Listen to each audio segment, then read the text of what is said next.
Headphones are everywhere. No, I know, but like you just don't normally, you know what I'm saying? Like you're in a room of 100 people. All right, we're going to get started with John Hawn's class, Show Your Buyers Your Value. You will be pleased and amazed at these additional resources that you can use to talk to actually add value to your client's buying experience, but also the point of every interaction with a client is to turn them into raving fans so they will refer you.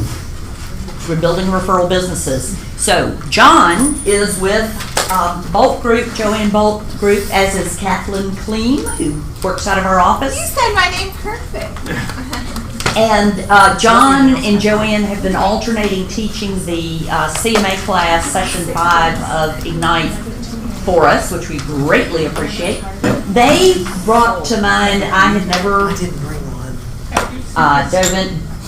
dived into this, the absorption rate analysis, absorption analysis, which is accessible through FMLS. I was like, I saw it there and I never did anything.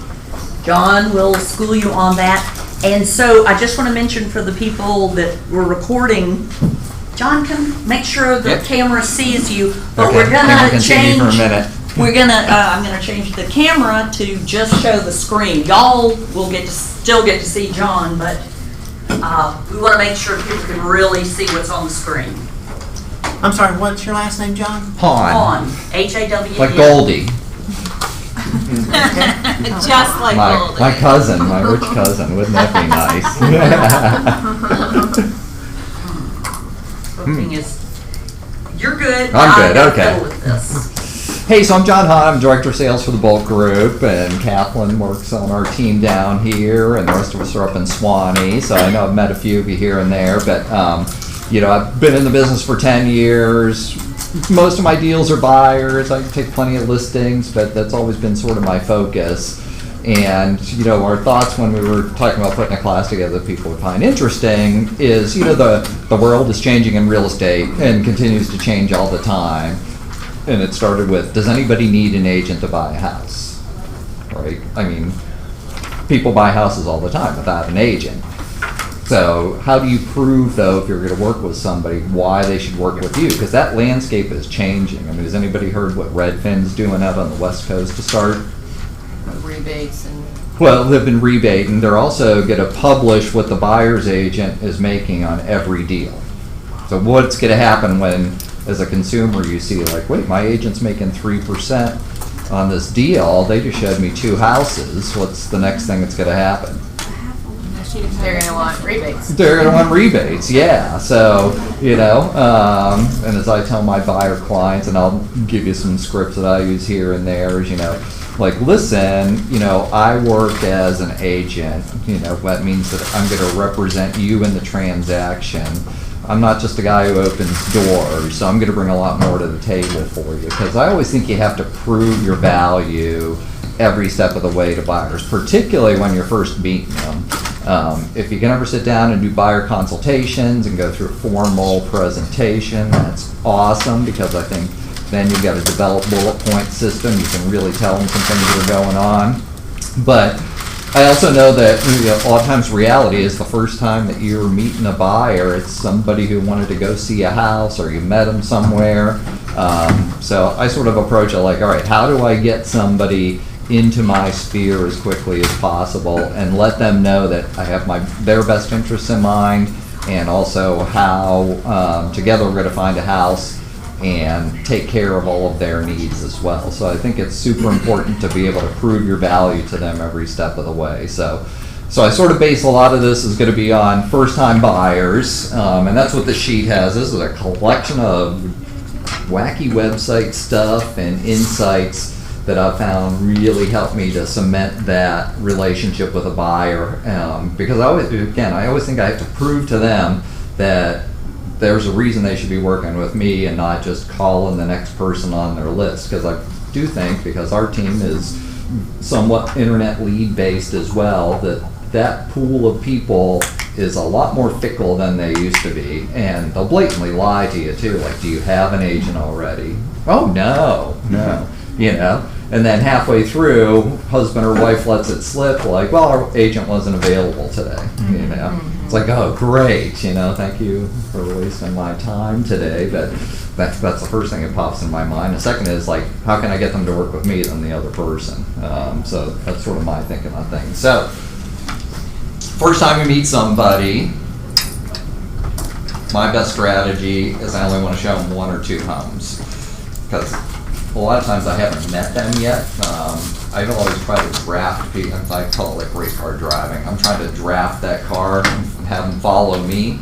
So I want to get them to see houses, but if I'm meeting them for the first time at a house, I got to figure out what they're all about in that house. Because, you know, leads come from a lot of wacky places.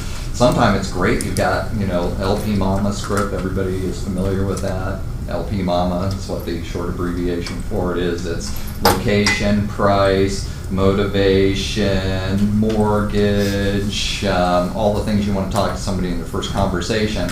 A lot of times you never get to that point, you know, on a phone call. Things happen. Like, great, I'm happy to show you the house today. You know, it's somebody that, you know, it's all making sense. You know, your alarm bells aren't ringing on the safety side of things, that you're willing to take a flyer and go show them on the first time, right?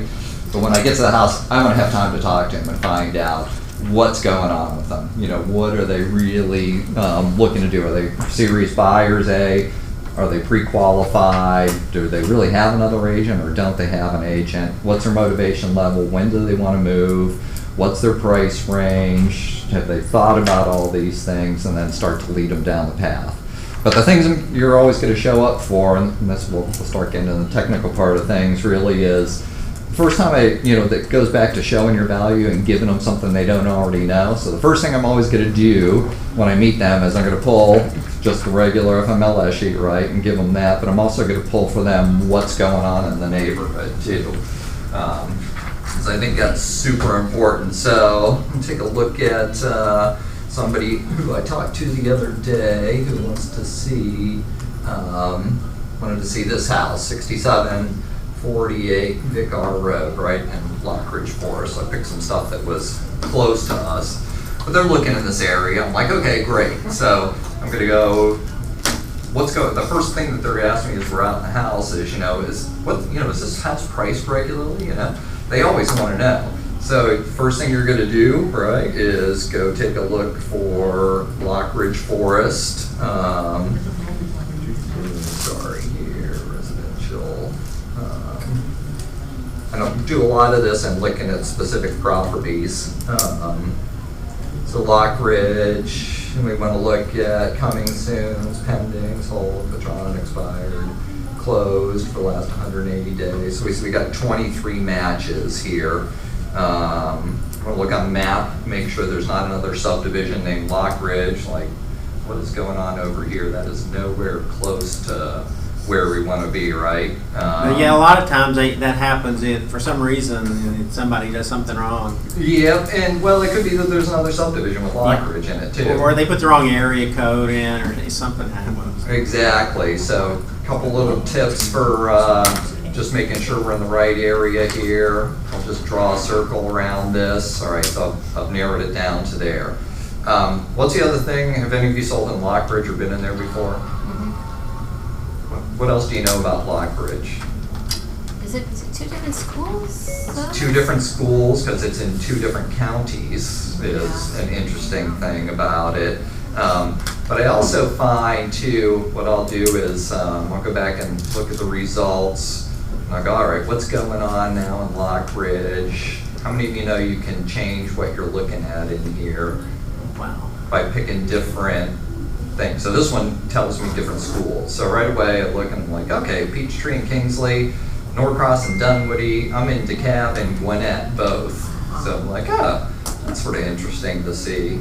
You can do these. I can also take a look at this if it's not by schools, by subdivisions. So this tells me I've got Lockridge Forest, and I've got Lockridge Forest spelled with 2 R's.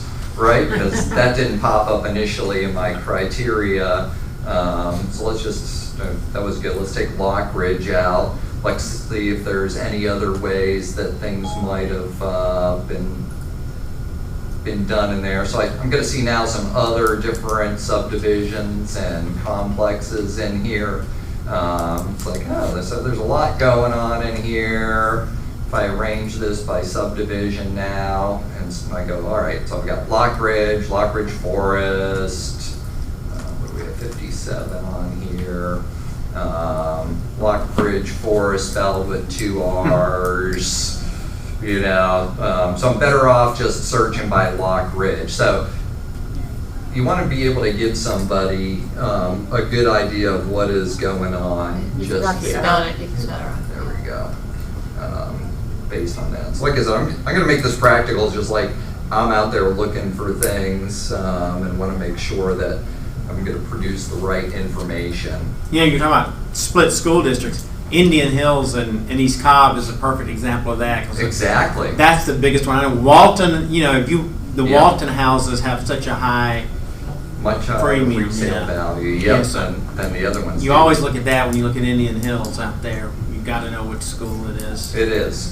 So if somebody's searching particularly and they want to be in Gwinnett or instead, or they want to be in DeKalb because they know it's Dunwoody City schools in that area, 2 different things to sort of pay attention to. But I'm going to bring this with me to them. First step is like, all right, so yeah, you asked me about this house. So this one's for sale this was Vicar, right?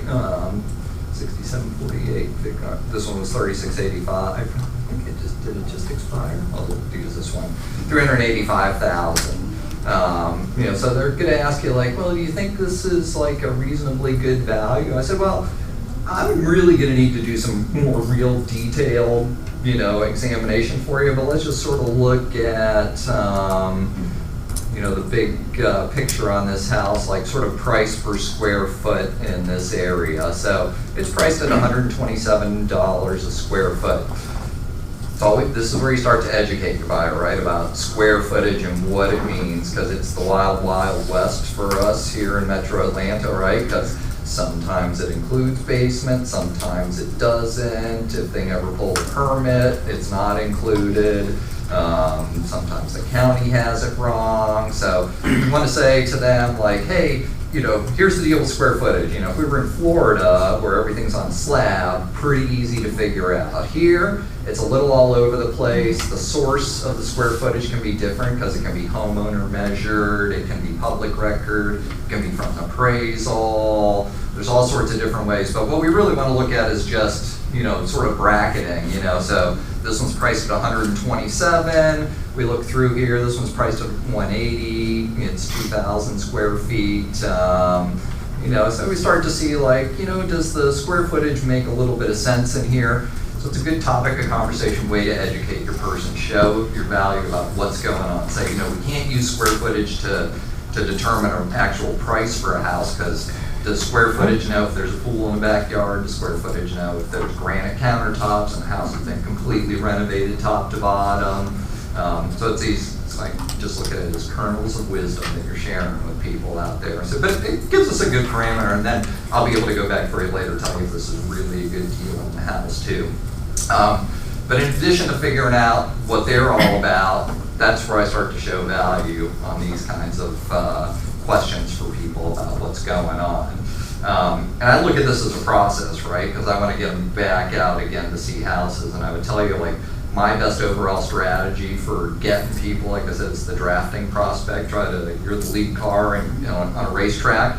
That's why they always follow like right behind, because if you're right behind that guy, you get extra miles per hour, so you can go faster, right? So I try to get people focused on seeing as many houses in as quick a period of time as possible. And that just sort of springs from, you know, like, hey, you know, you don't know me too much, but, you know, my job is to find you a great deal in a house, make sure you're buying a good house, you know, that's not going to hurt you because I want to resell it for you someday. To make sure that you understand the process and also make sure that you are comfortable with your financial decisions, because it's your money, right? I said it, and I tell them, I said, I am never going to try to sell you a house. That is not my job.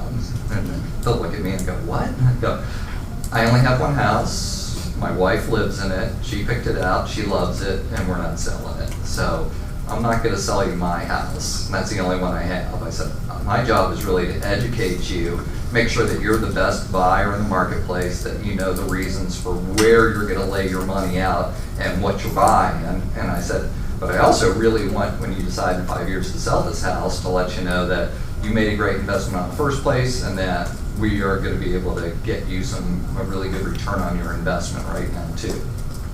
I find that that sort of sales pitch resonates for me. I'm not like a high pressure, like, you've got to buy this house today kind of person. It has never worked for me well. But when I say this to people, then I finish up with them, and I'm like, all right, so here's the next part is there are gonna be some houses we go see, and I'm gonna tell you, if you want to buy this house, that you need to put an offer in today, and you better come in at least $2,000 over asking price. Because we've been in this market and we know that that's going to happen on some of these houses, and that's why getting out in front of people and making sure that they've had a chance to see enough houses, it really gets them focused in on what the best houses are for them in a short amount of time. All right. So the second time I go out with them, and I'll tell them about the marketplace, right? Because that's one of the things we always want to be talking about, is what's going on in the market.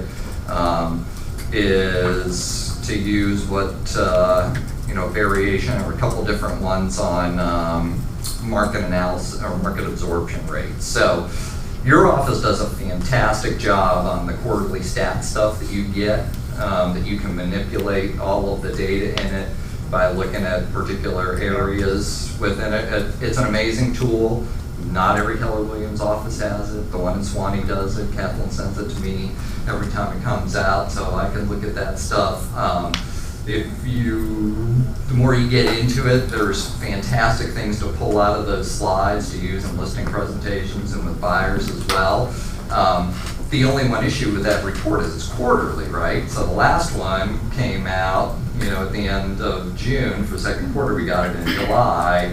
So it's not the most timely and accurate right this second. So, once you get a little removed from that quarter, it's not the best information available. So a lot of times as I'm running out the door to show people, I want to look at this thing, which is on all of your pages on your FMLS dashboard, FMLS InfoSpark stats. It showed up a few years ago, and I'm like, what is this thing? So I clicked on more stats, and like, what does this thing do? So it really gives you a ton of information and lots of different ways to look at things, but this is not quick and easy right here. But quick and easy is this little tab called Fast Stats up here. So what this does for you, when it loads here, is you can zoom in on a particular area. So I already know that we're sort of in DeKalb here, right? And I can view the entire DeKalb County report. So we get July when we pop this up, which is better than second quarter, because now we're firmly at the end of the third quarter. So, and this is FMLS. They update their monthly stats on all of their reports. It's usually around the 15th of the month. So you've got to wait. I'm going to have to wait to get August till next week, maybe the end of this week too. But it gives me a really good idea of DeKalb County overall. Month supply of inventory was up 15.5%, so it's up to a 3-month supply of inventory.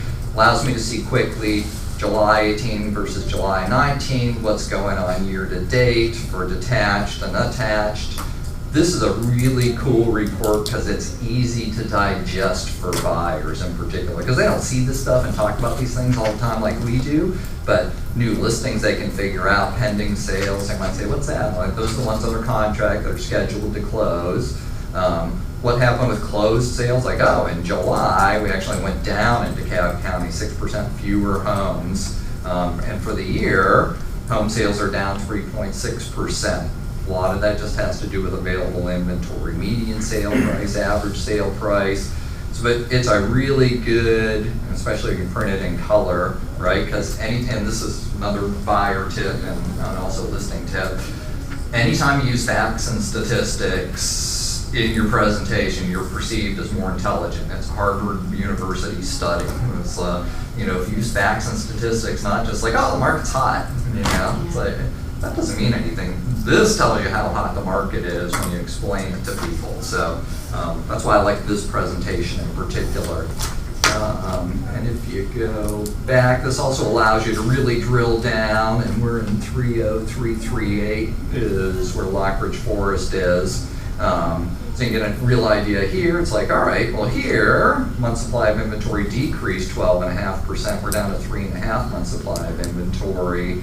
We can see that prices are about flat for year to date in this area.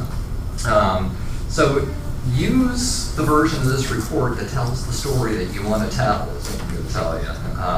Because, there's, statistics and lies, basically. It comes down to those two, right? And, Brad talked about information today about, overall housing prices were up. He said prices have more than doubled. CoreLogic said prices in Metro Atlanta from 2012 to today are up 84% the last time I saw their stats. It also said Atlanta had the 4th highest percentage of price increase year to date of any of the top metro markets. I think it was 4.4% price increase versus same time last year for year to date. So there's all sorts of statistics in real estate. You've got to find the ones that make it easiest for you to tell your story, and you also got to know who your audience is. If you get a statistician, client, great. You can shove them this stuff all day long. They'll get lost in the minutia forever, and spouse will pick the house up and you'll be in the contract before you have a chance to read it all, or she has a chance to read it all. So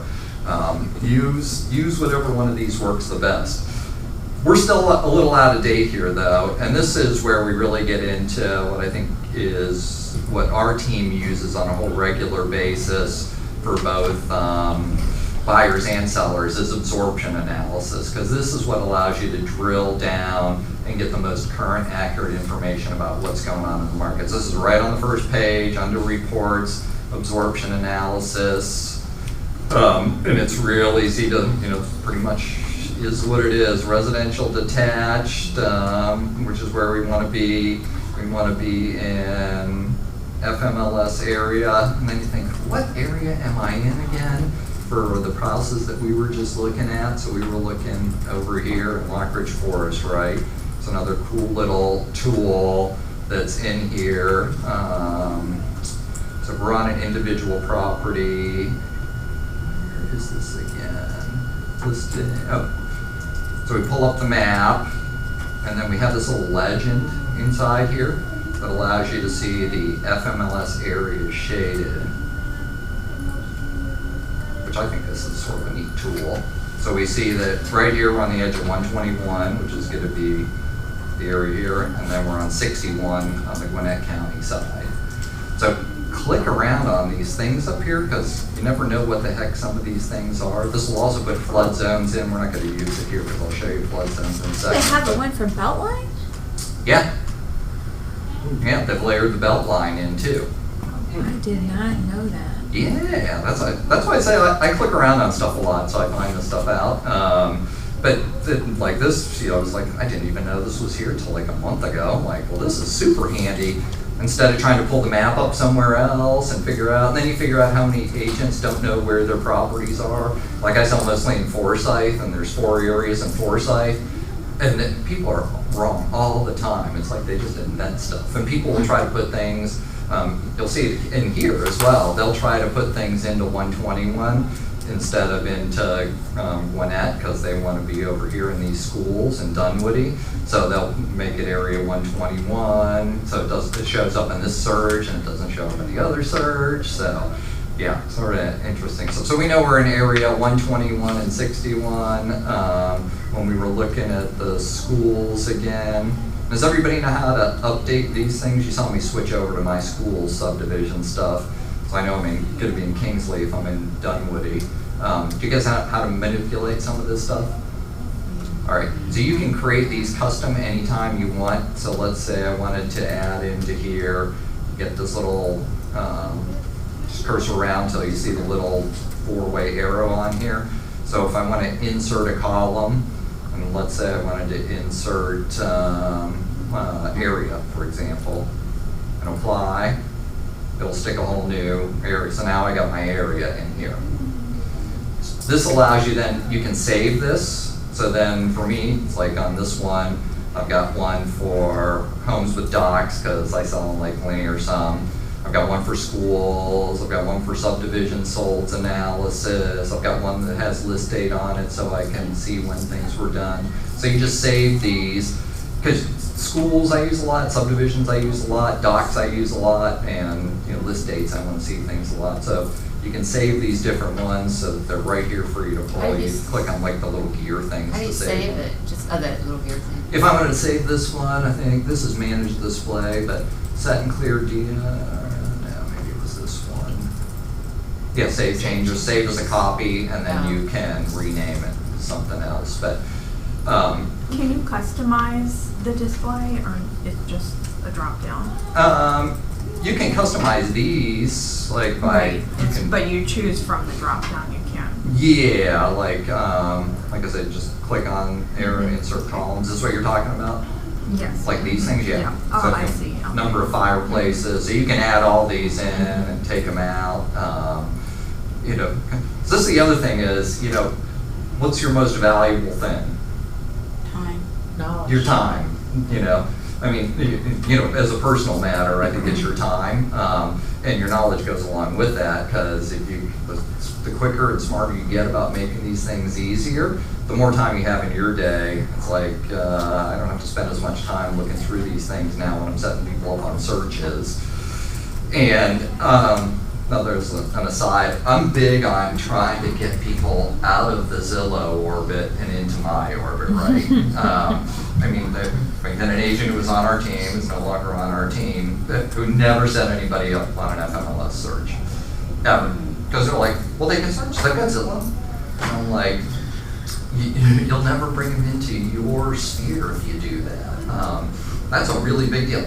Are people going to use Zillow? Absolutely, right? Because they like to play, I call it, show up the agent. Like, well, I found this house that you didn't find. And I'm like, well, I set you up on that search, right? To send you an email every day. And I said, it's in that search. And they're like, no, it isn't. I'm like, okay, well, here's the email that I sent you, because it'll tell you in your searches what day they got the email, and it shows the properties that they were sent that day. So know how your searches work. But for my people who are like already heavily on Zillow, what I want to do is try to find them and send them properties before they do it themselves, and that's the concierge function within FMLS to send them out things. Does everybody know what that is? Okay, so everybody knows how to set up a search in FMLS if you have a buyer. Yeah, so you got a buyer set up on a search. Let's say they're looking in Kingsley Elementary, right? So they're seeing everything that comes into Kingsley priced between $300,000 and $400,000. That's their target price range. So you can set that search up. So instead of sending it to them, it sends it to you first, and then you approve it to go to them. And the advantage I find in that is those people are already looking on Zillow themselves. I mean, they're spending all their time doing it. If you set them up to get a new email every day, just on a regular search, or every 3 days, it's easy to sort of forget about them. Like, oh, they're on a search, they'll call me when they want something to happen. Concierge means you get the email, you can send it to them, you can say, hey, this house just hit the marketplace this morning. I really think we need to go see it. Does 4 o'clock this afternoon work for you? That's how you take these people off of their own searches and start to show your value. Like, I'm identifying properties for you so that we can go see them whenever we want to. And that's just in the setup phase. If I was gonna set up a search, say if I was gonna set this up as a search and assign it to new auto email, right? Let's pick my dog. He's my test subject. This would be lock. Let's put that for that. So when we're setting this up, enable concierge mode is how you do this. So save, go to approvals. So he doesn't see anything now, little Jack. So if I click this one to send to him and I approve selected, he just got an email that went to him. But anytime something new happens on this search, it just sends it to me. as an email, and I can look at it and say, oh, I gotta go to approvals, and on your homepage every day, you'll see concierge, 150 listings need your approval. A lot of these listings I've looked through, so I haven't sent them to anybody yet, but Sharon, who I'm working with a lot right now, I'll look at that and say, nope, that building's not gonna work for her because she's looking to be in on one floor and she's looking for newer. So I'm like, that one's not gonna work, that one's not gonna work, and let's reject these two so they don't show up anymore, and Sharon's off my list right now. So there's tutorials in FMLS to show you how concierge works, but it's a really good way to grab your buyers out of there. Let's go to, all right, so back to elementary school. Let's say your person only wants to be in the Gwinnett County, or I'm sorry, in the DeKalb County side of Lock Ridge Forest, and they're in Kingsley. So we're gonna run this report. Let's run it for a month back and see what's going on in here. So this tells me in Kingsley, this is from today going back 30 days. So we went from stats for the quarter to, we could see July stats on that fast stats sheet, to this is the last 30 days. It's the most accurate depiction I can get of what's going on in this marketplace. So I see that house is priced at $375. If I look in the $350 to $399 price range, we have 3 months supply of inventory. There's 9 on the market total. This will give you sales price to list price ratio is 96%. This one's wacky, but there was only one home for sale and must have really needed a lot of work to be at 83% sales price to original list price ratio. This is the second time I'm out with people. I'm really educating them on the market right now, right? I might have grabbed that overall sheet about what the market's like and said, hey, I'm sure you've been reading in the paper. People are talking about this being a real, seller's marketplace. What does a seller's marketplace mean? It means that, the inventory's tighter than normal, so buyers don't have as many choices, and sellers are getting a slightly higher price for their house as a result. Typical real estate market, about a 6-month supply of inventory. In this area right now, we've got a 3-month supply of inventory. So that just means that, if you find a house you really like, you're gonna have more competition for that same house too. And then there's, who's heard of the shiny penny theory of real estate? This is a cool one I picked up from, it was a team in New York, right? So they have a Monday sales meeting, and New York's a slightly different marketplace. New York, Manhattan in particular. But this team's philosophy was called sell the shiny penny. It's like, all right, who are our buyers we're working with? What properties just came onto the marketplace in the last week? Do we have good matches for these properties? What are the hottest properties? Because at the end of the day, we want to, it's easier to sell a buyer the hottest property out there, the one that looks the best, has the most bang for its buck, is in the best condition. So they call it the shiny penny. It's like if there's 2 pennies on the floor and they're both worth a cent, one's dirty and one's shiny, which one do you pick up first? And it's the shiny one. And it's the same with going to look at houses. If we look at 6 houses priced from $365 to $375, clearly 1 or 2 of those are going to stand out, right? I mean, you've seen enough houses that, and that's how your buyers make your decisions as well. They're looking for the most features and benefits to get the most bang for their buck in a price range. So that's the advantage of concierge as well, is you pick the listings to send to them so that you're only sending them the stuff that that they're going to be able to buy, and that's how you get people to move more quickly in their in their search process. Are you using are you going, when you go out to show property, do you have a laptop or iPad or? I don't. Yeah. Neither.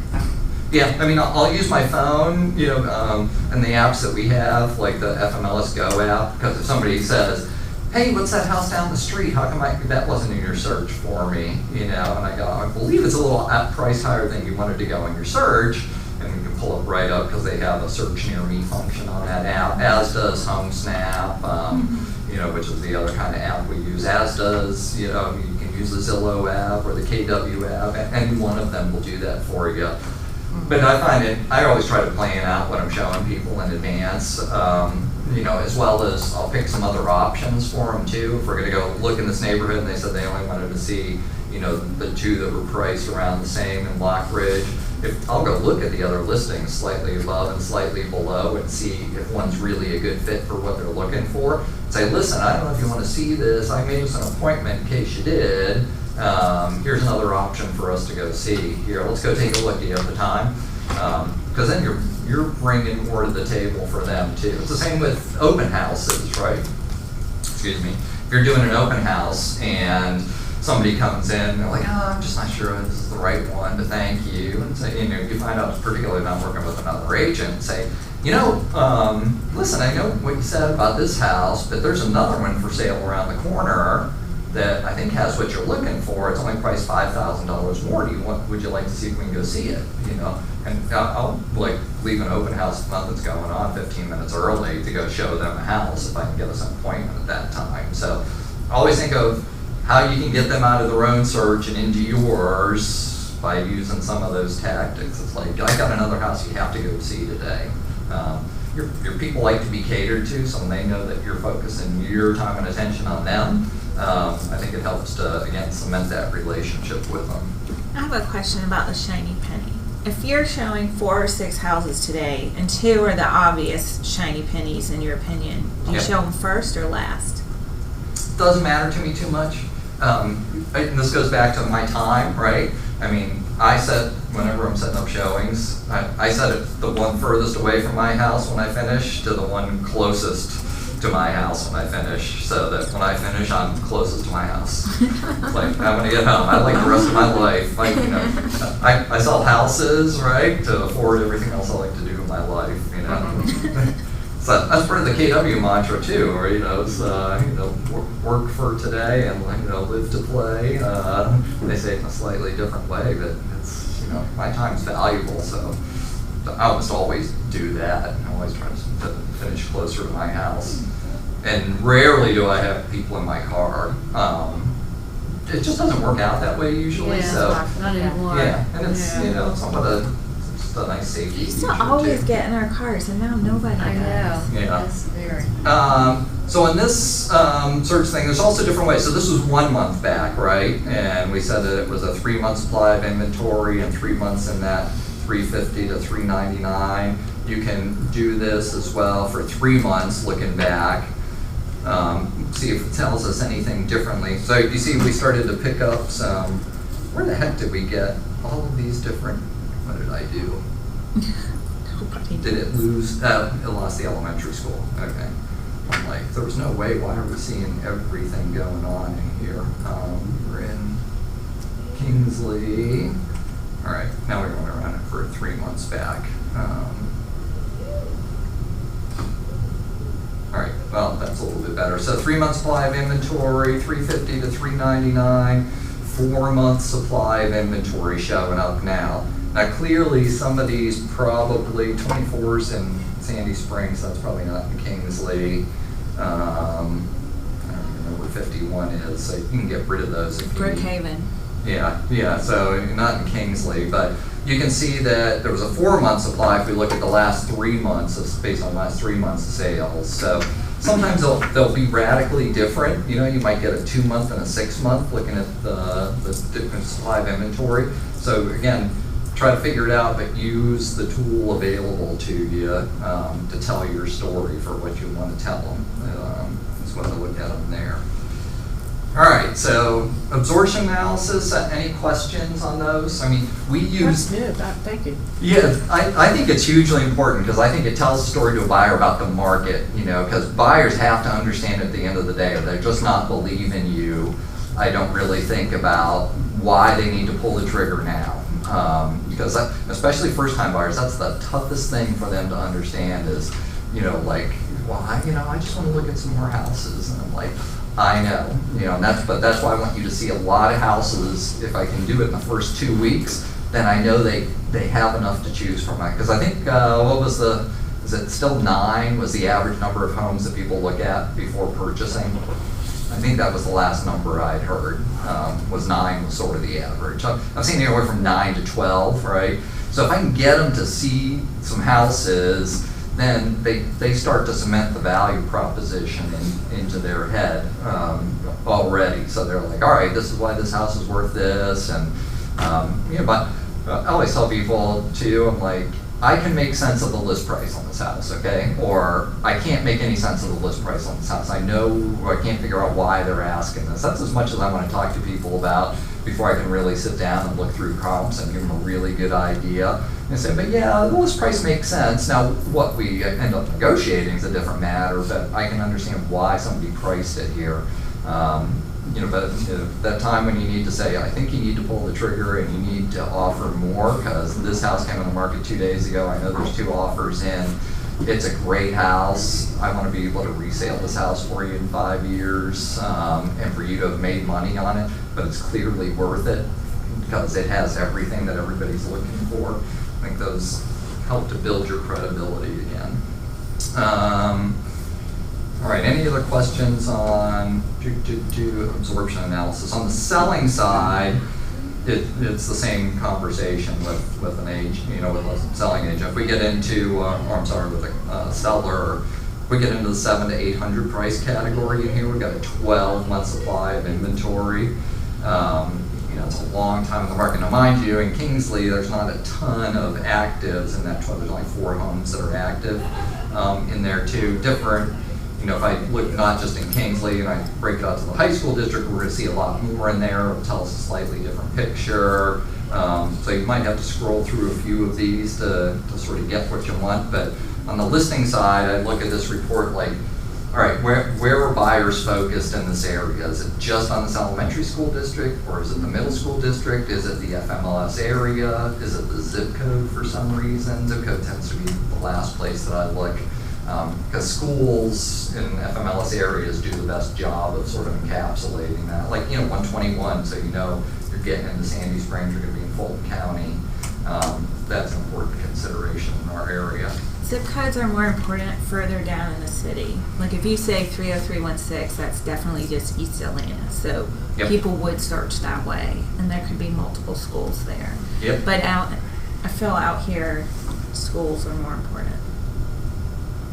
Definitely. But it's whatever works in your particular marketplace. All right, so that was sort of Kingsley. All right, here is another one that I was looking at for somebody. So this was sort of interesting.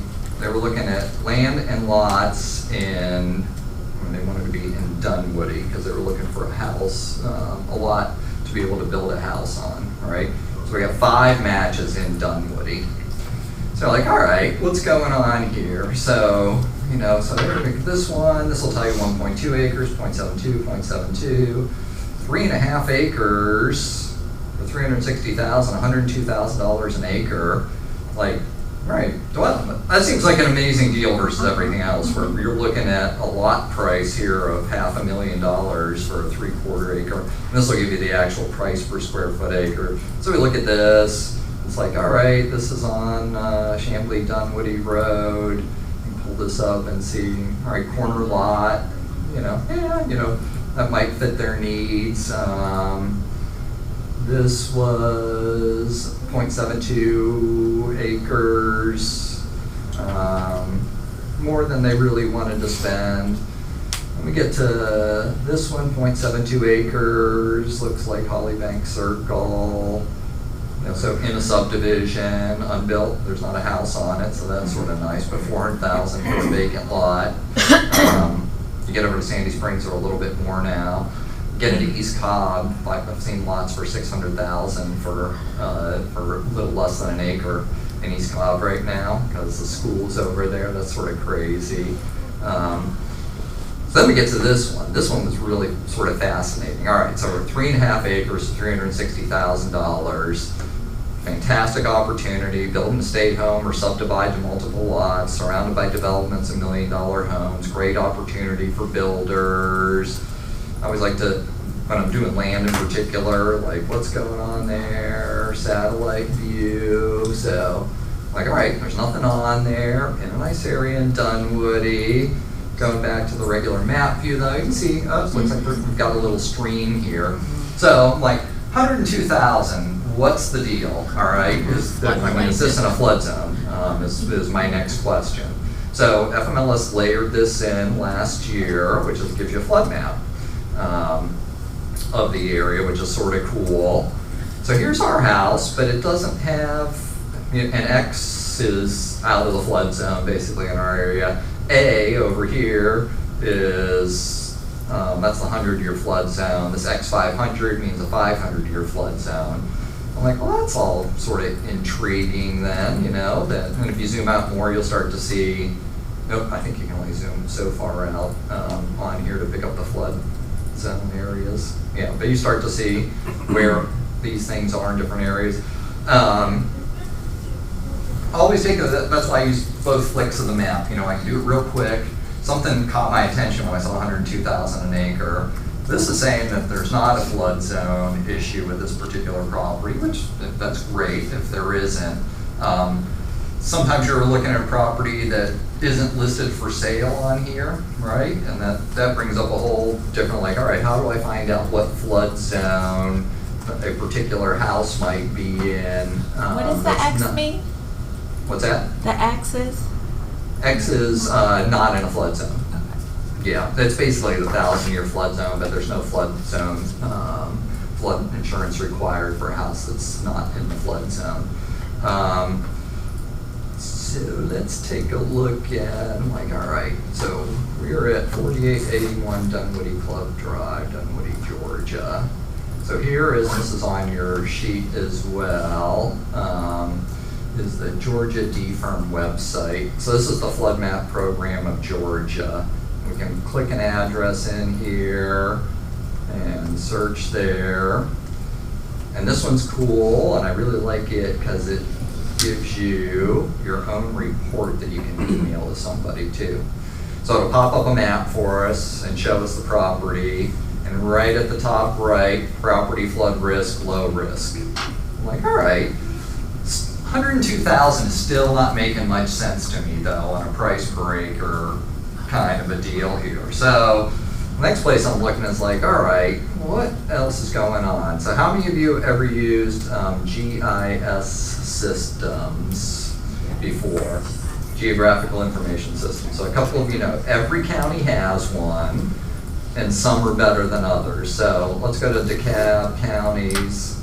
Oops, I got to control click on that to get there. Oh, that did not do what I wanted it to do. Hold on a second. Delete. All right.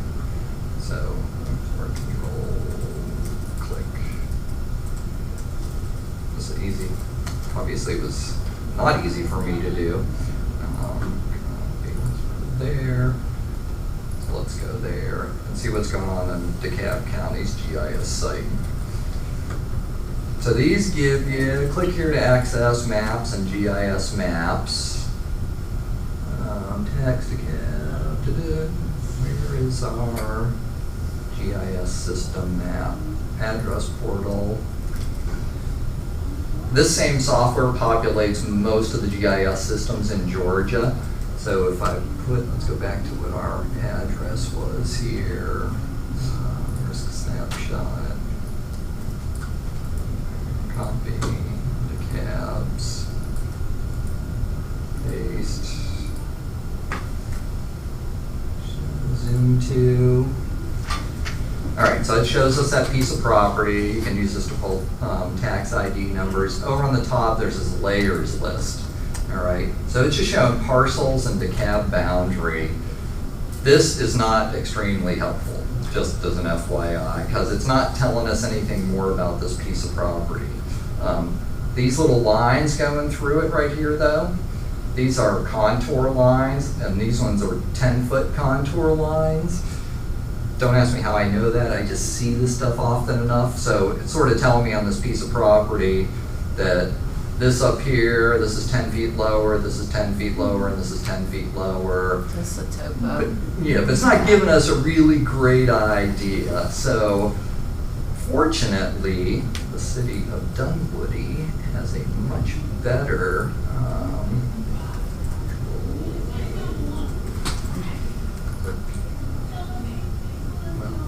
how it's working. Good. Has a much better GIS map than the other ones. Create and view maps. All right, great. Dunwoody Smart Map. Where is there? Interactive maps. GIS online. There we go. All right, so let's go back to risk snapshot, copy. Let's see, Dunwoody one. Did it pop up for me? Open portal. There we go. Oh gosh, yes, homepage. What am I doing here? Dunwoody, City of Dunwoody. Dunwoody. I was in here yesterday, so this is how I know that this works. Scroll back up. Up further. Whoops, stop. Dunwoody Art GIS. Yeah, that's what I hit the last time, and it didn't. 3. Smart map. GIS comment. So it wasn't that one, wasn't that one, wasn't that one. Oh, crap, map. Ah, there we go. All right. So now let's find an address and place, paste. Cool. All right, so here, there's the legend. Shoot. This looks different than where I was yesterday because there's no base map. All right, so we get imagery.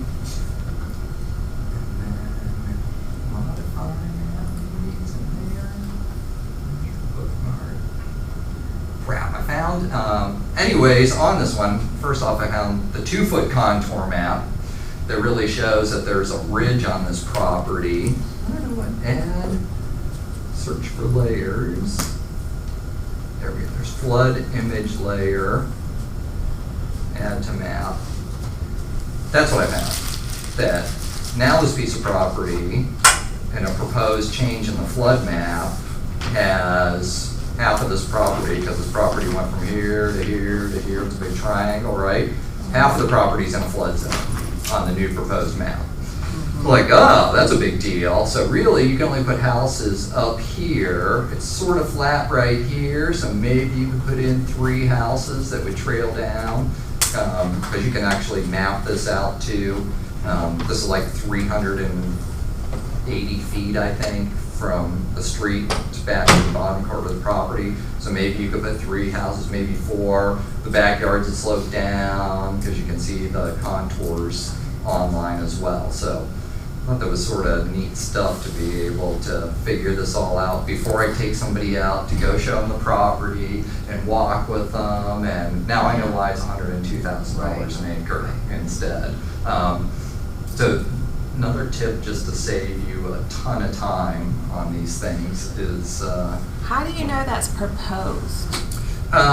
it's the other one that I found it in showed it to me because they updated this in February 2020. First off, I know it doesn't show up on the flood map right now because we were just in the Georgia D farm flood one. That's down near, I think, somewhere near the bottom on your, it says flood map on your sheet that I gave you. You know, so I know it's not on there, so it's not right at the second, but they update and they have future proposed things on there. Somewhere there's a different look on this because then I could layer the 2-foot increments into it as well. So this all goes back, again, this is like prove your value to buyers, right? And part of that, if you're going to be an agent, not just the guy who opens the doors. I think I had somebody text me yesterday. You know, do you want to make $25 per showing for showing somebody some new company, right? You'll get that kind of spam as well. Redfin has showing agents. They get paid $25 or $35 a pop for taking people out. You know, I mean, if we all just want to be people who take people out and make $25 a showing, you know, that's not what I want to do as a buyer's agent, right? But the higher part of being a buyer's agent is you have a fiduciary responsibility to look out for your client's best interests. Anytime I show a house where something goes down to a stream, you got to check out the flood stuff. I mean, it's as simple as that. I've talked 2 people out of buying homes, they were, at the end of the day, the happiest. They're like, I'm so happy we made that decision, because one of them was floodplain in the back, flood zone did not hit their house. So like, all right, well, the house doesn't require flood insurance, but what's my resale going to be? And I might have to sell this house in the next 3 years. I said, it will always be a consideration, is the answer. Some people will not ever want to buy your house because there's a flood zone in the back of it, and they're like, well, what if it goes another 10 feet up, you know? It's like, well, somebody wants the house, like if it went another 10 feet up, then like all of Atlanta would be underwater. But I said, but no, it's going to impact your resale without a doubt. But these maps allow you to zoom right down to where the edge of the house meets, like on this one. So just zoom in. You can see how close this flood zone is going to get to the back of these houses right here. I mean, sort of like this one. I don't quite understand, like, what changes the flood, what causes it to change? Huh?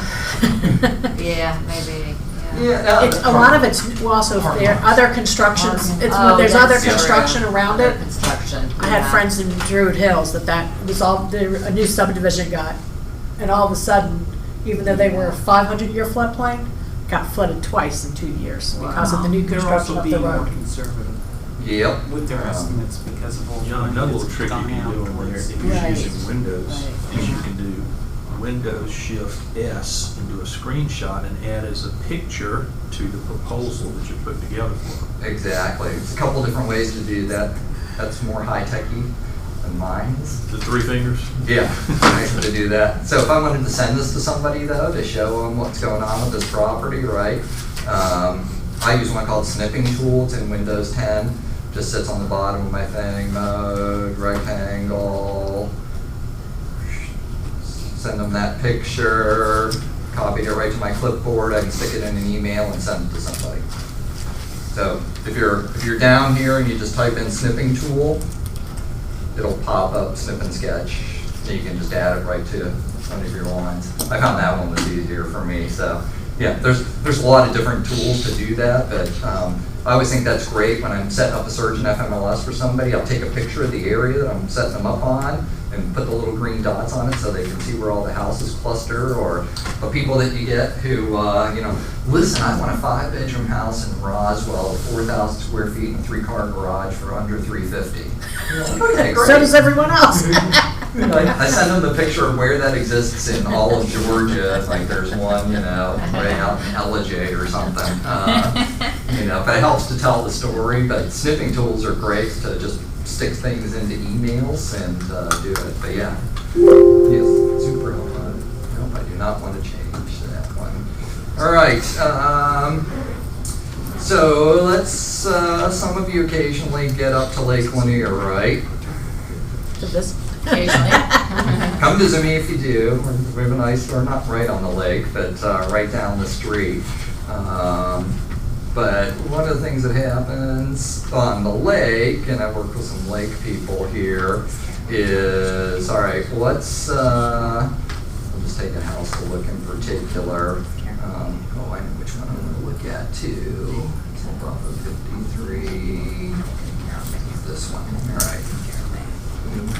One of the biggest considerations on the lake, where a lake lot with a dock can be as cheap as $165,000 and can be as much, if it's a lot that you can put a house on, could be up to maybe $500,000, sometimes more, for a lake lot. And that's sort of regardless of size, because the pricing dynamic is gigantic on lake lots. It can be super expensive or super cheap. Just sort of depends on what's the topography, because everybody would like that nice shallow lot. Really depends is that dock going to be sitting in water, or is it going to be sitting in the mud at the end of the day? Which is huge on this. So let's take a look at. Where did I put that? Listing. All right. So this is 5565 Chastity Landing Drive. So that part looks nice. Anytime you're on the lake though and you see a situation like this where you're back in a cove, you gotta start to look like, all right, what is really going on here? And there's only so much you can tell from what you can find in FMLS, and this is where Google Pro Earth comes in super handy for you. So it's 5565 Chastity Landing. And it's Google Earth Pro, not just the regular Google Earth. Chastity Landing Drive. Because this allows you to see satellite pictures over time. So it has preloaded years stuck into this thing. So I'm gonna mosey down here. When you get good at using these things, you know how to spin these things around. Make sure, all right, so we're gonna look at this house. So down on the bottom, it says 1993. As soon as you pop that open, it pops up a map for you. So it takes you to 93 before they built anything in that subdivision, right? So we can go up to today, 2019, the stock is in really good water, no problem there. Go back a few years, 2015, no problem. The best one here for saying how low it can go though is April of 2008 that's 2009, 2007. Next one is April 2008. The lake was down about 15 feet right there. Here, one of these two is their dock. Right there. This is really helpful because you can see different years and see what's going on. It's pretty cool to look at your own subdivision too and see how things have changed since 1993. But it really gives me a good idea on, all right, does somebody want to pay $1.349 million for this house when this is 15 feet down, and you have to go to Lake Lanier water level website, and you can get every day of every month for like the last 30 years what the lake levels were. So you can match up the dates up here to any point in time to see what full pool was. And it's like, all right, this one for somebody who has to be in the water all the time, I'm not going to spend $1.3 million on that house. Are you saying the water fluctuates that much every year?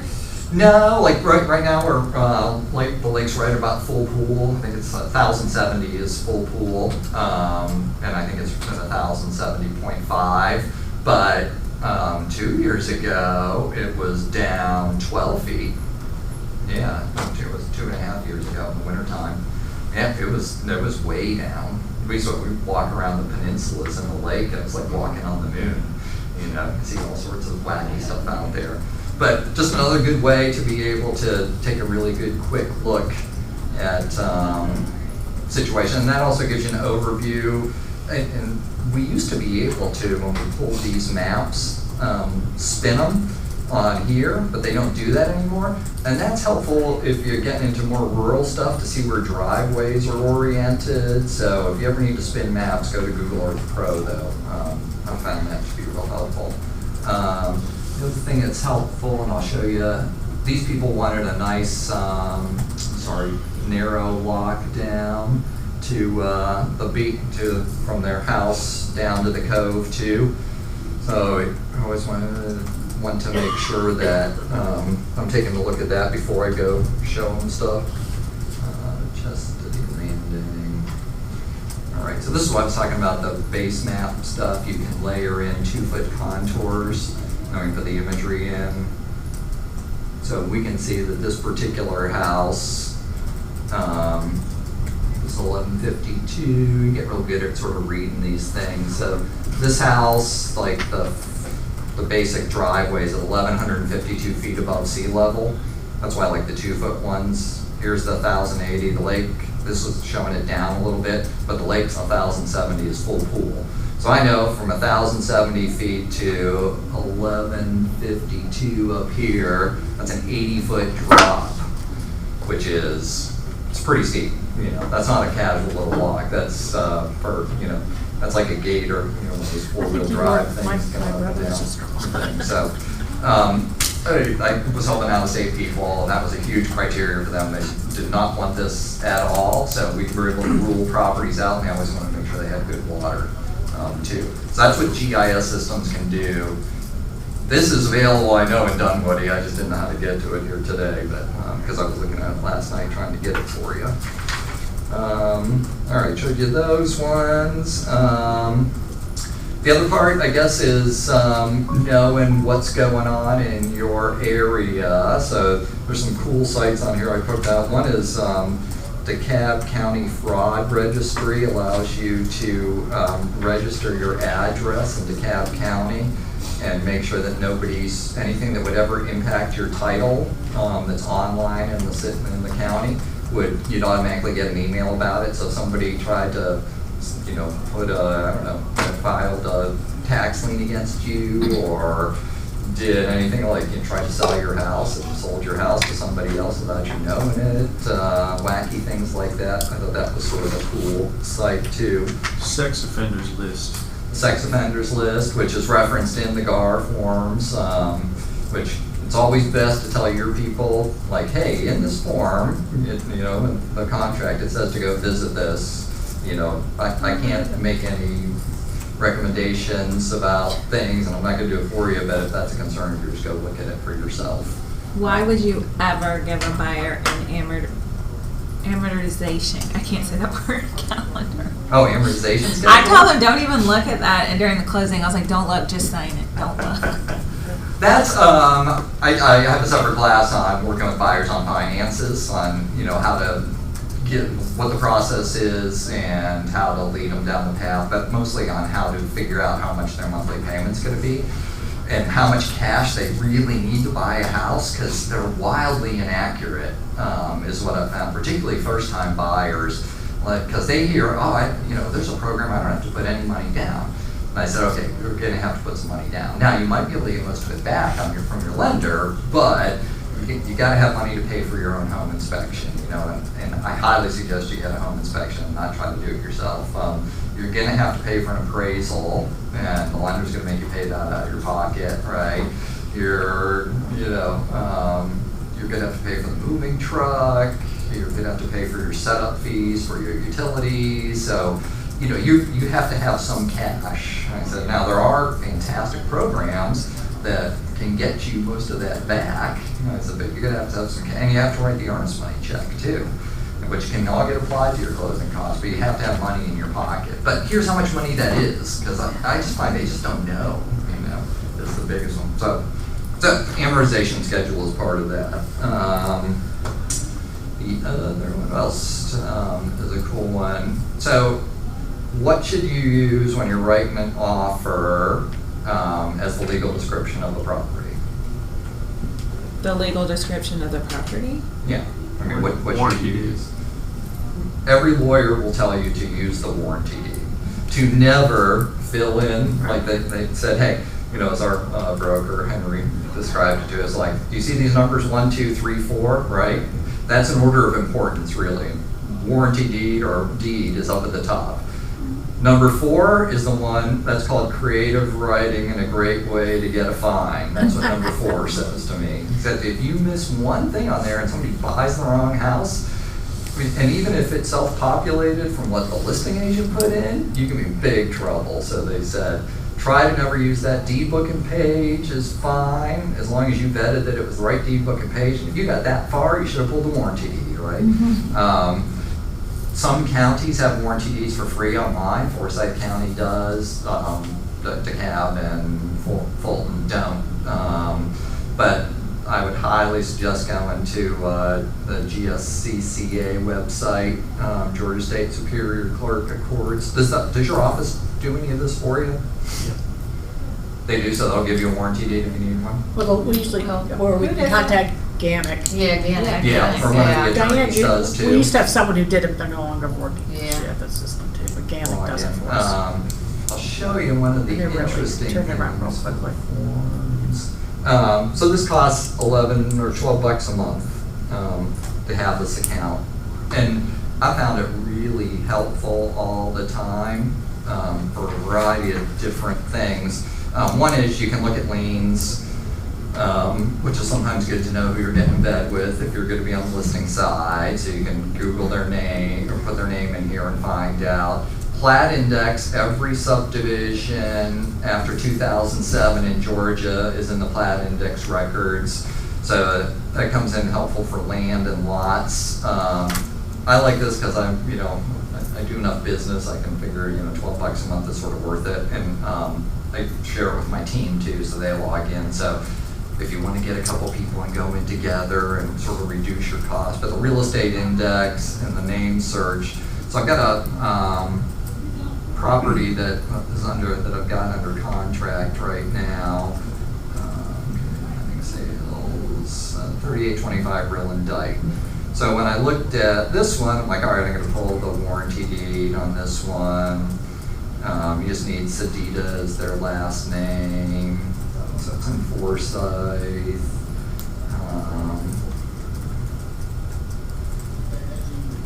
Michael search. So this was sort of interesting when I looked at it. I was like, all right, so I'm just looking for, the warranty deed. So right there I see a warranty deed. So you look through the rest of the stuff, security deed, warranty deed. Whenever you refi, it's in the same subdivision, they record the warranty deed again. So this one was recorded in 2008 when they first bought it. This one's in 2010, it was to refi. 2010, that's probably just a name change. Security deed cancellation, wait a second, previous page. This is the one that was in easement. I'm like, easement? There's an easement on the property? Wasn't anything about this in the seller's disclosure. So I'm like, what does it mean there's an easement on the property? So we pulled this one up, and again, the only way I would have found this out is looking here, Atlanta Gaslight Easement Agreement, 2012. I'm like, that's sort of interesting. Like, all right, what is it for exactly? And it tells you that they can come onto the property, they got to do this. I'm like, well, what does it mean? And it referenced that there was a map attached to the property or a survey.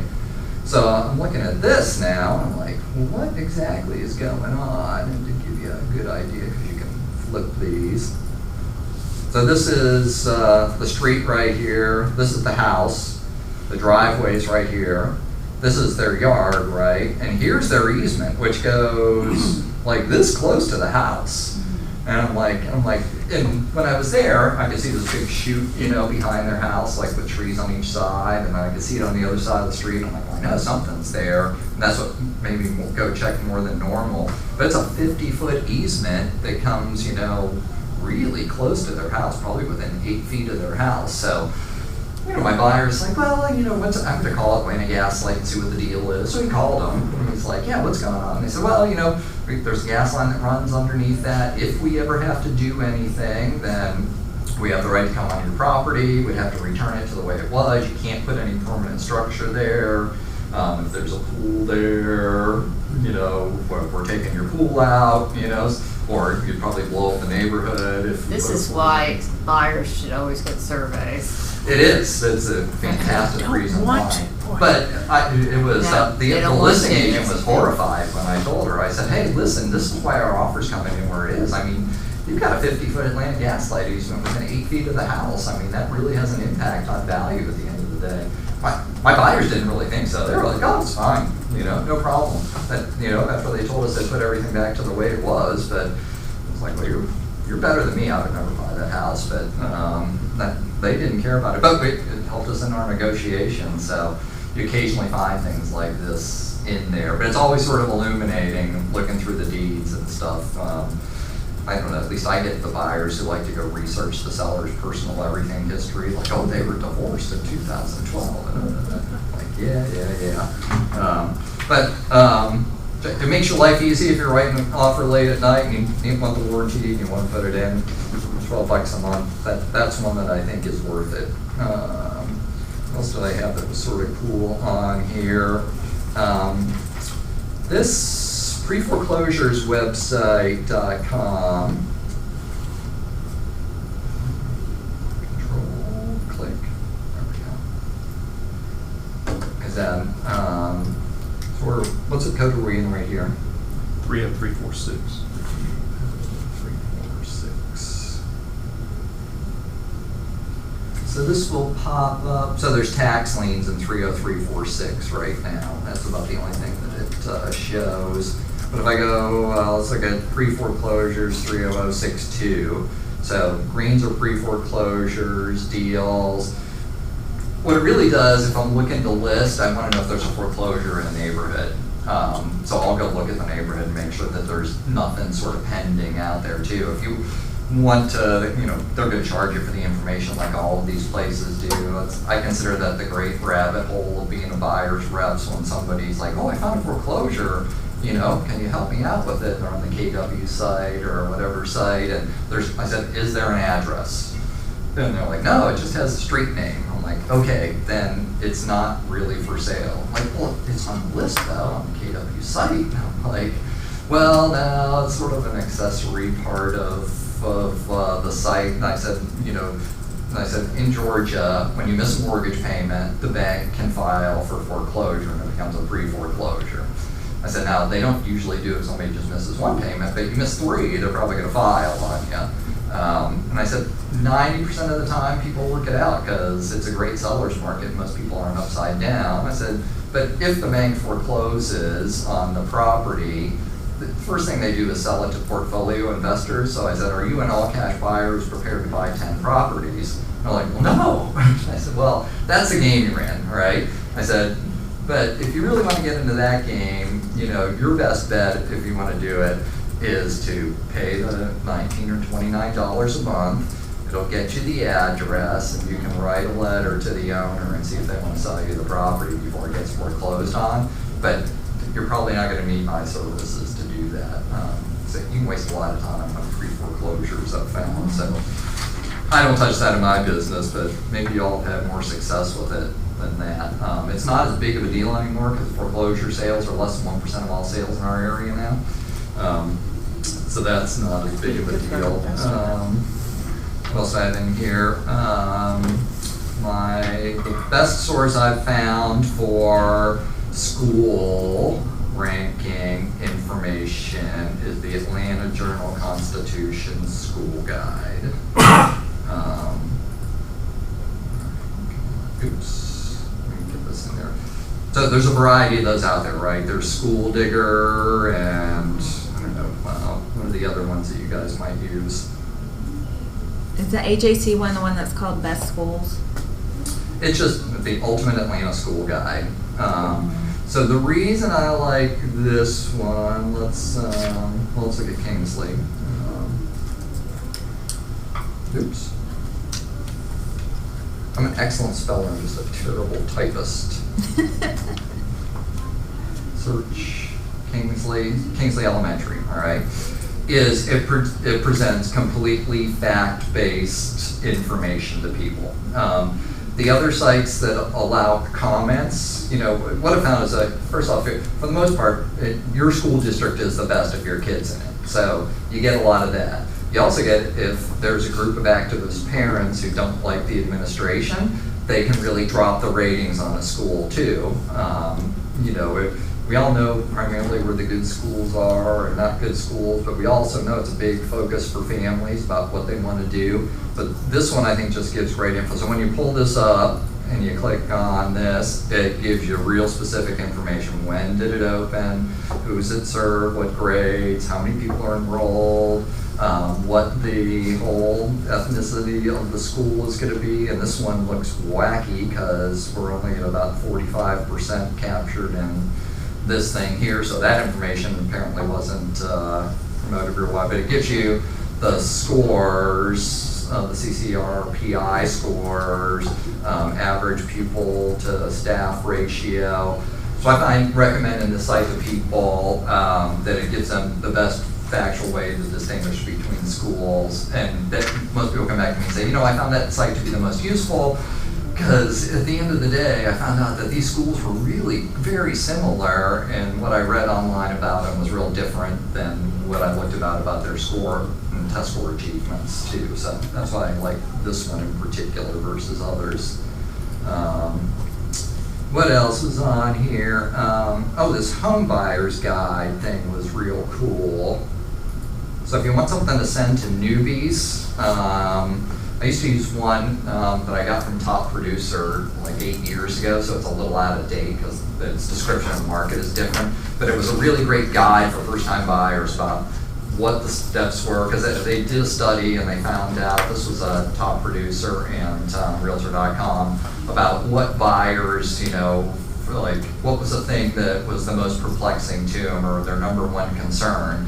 And it came back, out of all their concerns, it wasn't financing their house, it wasn't finding the right house, it was understanding the process, which makes sense for first-time buyers. And I'm going through one right now, and it's just, these people have more questions on things, like, you know, as soon as we found out that we were buying from a reload company, I mean, Heather's online researching, you know, which reload company is that? I'm like, oh, it's Serva. You say like, oh my gosh, you know, well, they're going to make us do this. I go, what are you doing? It's like, well, I did all this research on it. I said, look, it's all about the contract at the end of the day, you know. So we'll talk when we see the, you know, their riders and addendum. We'll talk about that. But this one from Creditful, wherever that was, I looked for a bunch of these online because I was trying to find something that was a web link I could send out rather than a PDF that was a little more topical. This one I really liked because it was easy, you know, check your credit, run the numbers, explore mortgage options, get pre-approved, closing costs, go home shopping, submit an offer, but it also talks about should you rent instead of buy. I also had use a realtor is buried in here as well. So I thought it was good for them just to understand the process in there too. And then I'll just leave you with, you know, we're all sort of charged, as I said, you know, you're a fiduciary, you gotta know what's going on in the community and the neighborhood around you. That's why the mapping tool is real good, because you can zoom out on particular areas, see where there's, even though some of the maps are older, see where construction is, does the house back up to the Kroger parking lot in the back that you really can't see through the trees. You know, it's like, hey, I just want to make you aware of this. You know, the more things that people find you helpful about, the more that you're going to keep them with you because they know you're looking out for them. I think that's the single biggest thing, is to show them that you're looking out for their best interests every step of the way. I think that's what really resonates with people. And then the other part, like, you know, social media to keep up to tabs with what's going on, I think is real important. Forsyth County has, like, I mean, Dunwoody has one in here, Dunwoody Homeowners Association Facebook page. You know, I look through these things all the time just so I have an idea of what people are concerned about in particular areas. So I do it in Forsyth, where I sell mostly. But they have a great activist HOA page. It always tells you what's going on with the politics in Forsyth County, or bear sightings, you know, or whatever. We had a bear right around the corner from us the other day. He was a cute little guy. But I found that to be very helpful, because buyers want to know that you know their area and that you're tapped into what's important to them, and you can point out the things that make this area a great place to live. Because I would tell you, in our area, I mean, this is a great place to live. I mean, you know, they transferred me to Chicago years ago, and I was there for 7 months. I've been here for 4 years. I'm like, get me back south. I'm like, I grew up in the Northeast. I never want to go through that again. I was in Chicago for 6 months, for the snowiest 6 months ever, after I'd been in Nashville and Atlanta for 5 years. And I'm like, move me back. I mean, this is a great place to live. Our whole entire metro is. So every area that we're in has, you know, fantastic things to say about it, to sell it to people. And I think that's really important in, you know, getting people excited about where they're going to live as well as where they are now. Any questions on some of this stuff? That's what I can talk today. I have one. Yeah. Almost every single buyer, one of the first questions they ask is, how long has this home been on the market? How do you respond to that? Because it can be on the market because it was overpriced. You know, Yeah. I always kind of deflect. I answer the question, I'm like, why is that important to you? But Yeah. I don't want to seem challenging. I think sometimes they think they can get a better. They do. Yeah, They negotiate think that more there's the something longer wrong with the it's house, that on. everybody else already said Something's no, on, but there's a yeah. million other reasons, and it's usually because one of us didn't do our job. So I'm just curious how you handle it. Like, I would say I ask the same thing. Say, you know, why is that important to you? You know, because they always have specific reasons. Usually, like, well, there's something wrong with it. If it's been on the market for like 90 days or more, they want to know. And believe you me, they've all been online to see when the house went. Oh, Zillow yeah, will they tell have, you, they right? have. Like, well, I see this house has been on the market for 282 days. Right. We have a house in our neighborhood that's been on the market for 1.5 years. They're finally now. reducing. Oh, no, well, he's finally doing all the recommendations that I recommended when I tried to get his listing 1.5 years ago. Yeah. I finally said, oh, you're finally fixing the front steps. Well, You're yeah, finally I mean, there's fixing so the- many the- reasons, but that's you know. usually the conversation I have with the buyer is Yeah. we don't know until we get into it, but. Yeah, I mean, because it's fair, because you don't know. I mean, sometimes you don't know. But I also try to spin it like, the longer it sits, the cheaper it's going to be, and there's a reason for that. And like, it can be to your advantage to buy a house that's been sitting, assuming it passes the inspection. I mean, I just, the little history helps too. Yeah. Sometimes you can Oh, see yeah. that it was under contract, fell through, or. And then you wonder why. Yep, you do wonder why. Yeah, so just so you know too, what's interesting is Zillow, when they calculate days on market, right?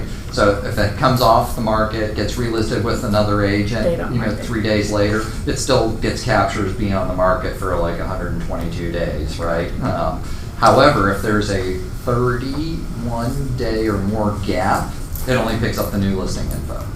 So it doesn't show, Zillow doesn't show that it had been listed for 6 months and didn't sell, then came off the market for 35 days and came back on. that's a great script for getting people out of Zillow. Oh, this information is so inaccurate.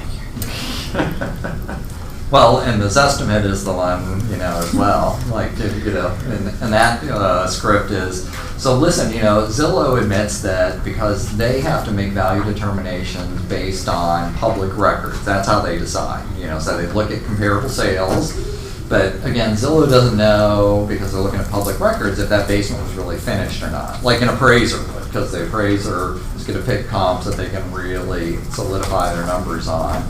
But Zillow admits right in their information statistics that Atlanta has one of the highest standard deviations for their pricing equations of any major market in America. And the reason for that is we have a huge diversity of neighborhoods with different architectural styles, and we have basements here where square footage may or may not be picked up in public records. So it really leads to amazing inaccuracies. So if this house, right before the seller put it on the marketplace, this estimate was $275,000, and now it's listed for $320,000. Guess what this estimate is the next day? I'm like, what? I said $320,000. I said Zillow moves it up to the sale price all the time. Zillow plays games with those prices every single day. So just take these estimates with a grain of salt as to what they should be. I haven't had that come up as much in the last 2 years as I did, in the 3 years before that. And I think maybe because the market was so hot, prices were way ahead of those estimates, so people were really focused on that. Whereas things have been a little more stable, I think, in pricing overall. Just not going up as astronomically. And we all started to see probably last year in March that we were bumping up against buyers finally started to say, no, not paying for that house. Needs $50,000 worth of upgrades, and it's priced at the market now as if it had $50,000. I'm not doing it. That's at least what we've seen, is that part slowed down in terms of price appreciation. I have a question that I struggle with around financing. Mm-hmm. It seems like between FHA and VA, there's a lot of confusion, and I have a listing right now where I actually sold the house next door, and at first we didn't put that it wasn't FHA, and we had a lot of agents just come through with people who weren't qualified, and then it was recommended that I specifically call it out, and I'm noticing a high drop-off.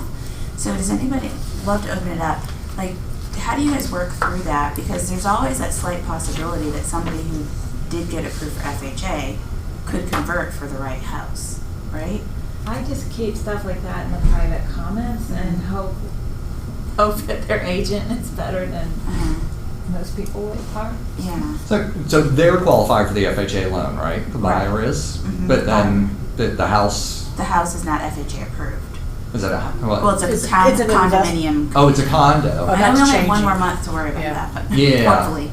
Yeah, well, on that list that I gave you, there's the FHA condo website, so you can go check it right now to see if FHA did not do a good job on That's that the question website. I asked if I'm with an FHA So buyer. many agents don't. I even had offers come through, and they didn't even tell me the offers coming. All of a sudden, it just lands there, and I'm like, "Did you not read Yeah, my you can't. notes?" So I'm trying to figure out because the client was like, "Can you change it?" And I was like, he said, "Well, can't they?" But I heard that it's kind of a small number of people who can actually switch, and it might be more hassle than. and heartache than worth. I appreciate Yeah. it when that information is provided, but I don't know that that's in your seller's best interest, and that's all that matters. Yeah. Well, I'd I put it know, in when I do private investment comments. when I do a house that's flipping and it's less than 90 days, I have to put on there, this is not gonna be an FHA. Why Right. why waste their I time? mean, I definitely Doesn't bother have me. it there, but it's not like, hello, this is not, I mean, that's where I pulled back. Yeah. Because I'm like, So don't It's on dumb the down your listing. business to accommodate the lowest common denominator who you are unfortunately dealing with on this townhome, is what I would say. Yeah. Is do what you know, like you did it right the first yeah, it's on time. the listing. Then that is, Yeah, that's you hard for can't them to help see. other people I- that are too dumb to I do would their put it in job. private remarks and say, hey, the complex is not, well, right now you can say, complex not FHA approved currently. You know, as of October 15th, FHA will be issuing spot approvals for condos. Can you, and then put in parentheses, you know, check with your buyer's lender to see if they can do a conventional. Actually, that's a great. You know, like lead them the to. listing agent down Yeah, the because not path. everybody thinks that way. Thank you, that's it. Well, that's, I think part of negotiation whenever I'm submitting an offer is on the buyer side is I want to give the listing agent ammunition so they can talk to their seller about why our price came in lower than the list price. Like, hey, here's why they're coming in at this price, you know. I just find it's the most helpful way to get me to the lowest price I can get from the seller is to get the listing agent on my side. And I've only ever had one adversarial relationship in a deal ever with an agent. I don't know, they were cranky. But I always found I got to my end game faster. You know, we try to set a target price with our buyer about what they're willing to pay and try to work from, all right, if you want to pay this much, let's back up to where we're going to start our negotiation to get you there. You know, but I always find once they say, I'm not going to pay more than $362, you know, it's like, yeah, they'll go up. They just, you know, I have to say that. Mostly for her husband's sake, because he's the business guy and he knows how to negotiate. And that's why I was showing you the different screenshots that you can give to people on, you know, the printouts for, like in Kingsley, or everything that's sold in there, in that neighborhood, is I have list price and sales price. So that shows them like, hey, everybody's paying within $3,000 for houses in this neighborhood. The one that sold for $15,000 less needed $27,000 worth of work to it. So I found that sort of shuts down that, you know, well, I'm going to negotiate the best, you know. That's the other thing that the absorption analysis shows you, because almost all of them say 98, 99%, and particularly under 300,000. They show that in our area. Thank you, everybody. Very I good hope job. you got a Thank couple you. of tips out of this. Yes, that was good. Thank you. If you hit, you get call ASAP. Kill that stream for you. That's not a nice text. Yes, thank you. Like you got anything you hadn't heard of before? Yeah.